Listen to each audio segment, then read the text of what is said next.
what is mostly at stake in our difficulty to accept something outside of the realm of the senses, is mostly because of Western science.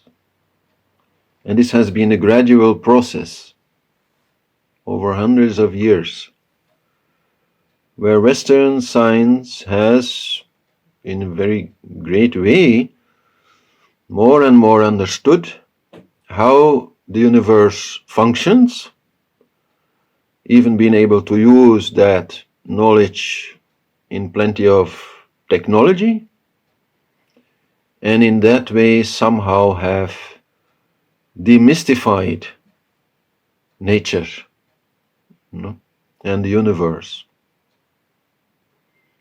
giving us the false idea that we understand everything. And then scientists become a little bit caught in their own game, even when they start saying things, for example, that whatever is happening inside of us is only the product of some electrobiochemical soup, and that there is nothing more than that. Only because they have been able to describe how this electrobiochemical soup works, they feel they have explained everything that there is to be explained about it. And that has so strongly influenced our way of seeing things, and through education also. Even I know my son is still being brainwashed in that way, every day in university, to not believe anything beyond what we can understand.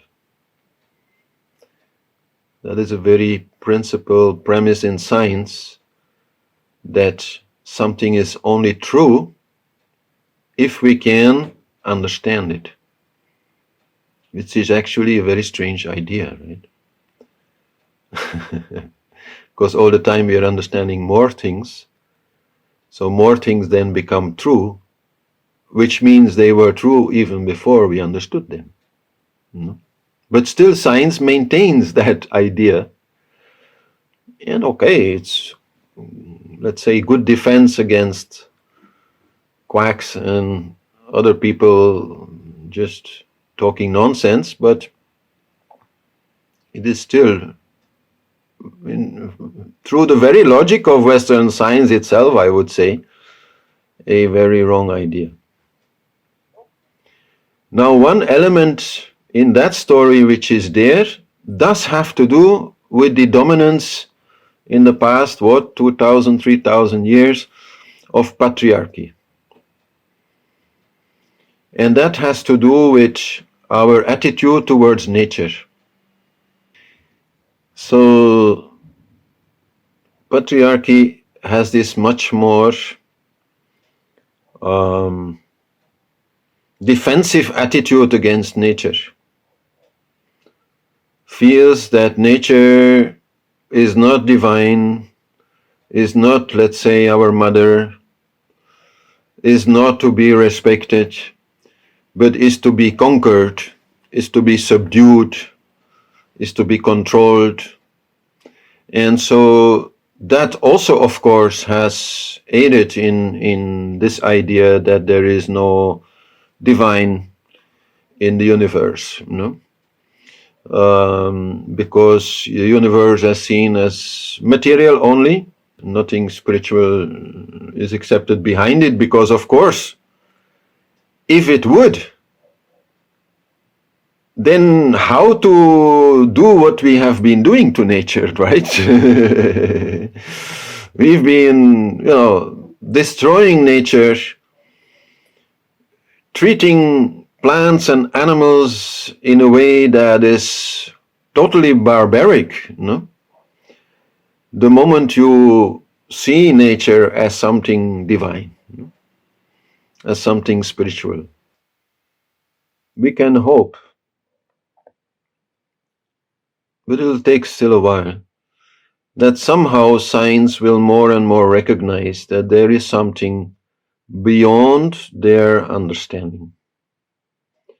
And you can see already that is happening, but it is a slow process. And there's a lot of, I would say, power that holds this evolution back, or slows it down tremendously.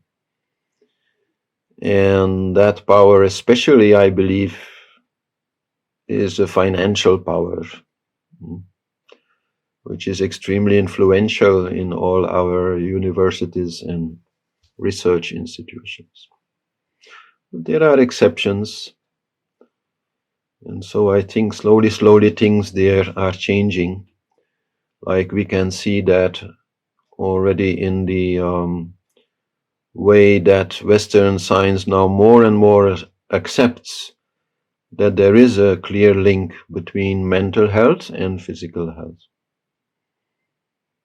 That is already a big change compared to, let's say, 20 years ago, where only some very specific psychosomatic diseases were being recognized, but where an overall relationship between our thoughts and emotions and the physical body was definitely not accepted at that time. But the evidence has been piling up and it becomes more and more hard to not accept it. But still there, for example, the pharmaceutical companies, they are not so much interested in that point of view, except of course when then they can start selling antidepressants, antipsychotics, and anti a lot of mental problems. What will happen in a society where mental health becomes more and more disturbed? We do not want to imagine. So that is a very important subject, I feel, for humankind. How we can turn that around. And there, of course, yogic practices have a major role to play.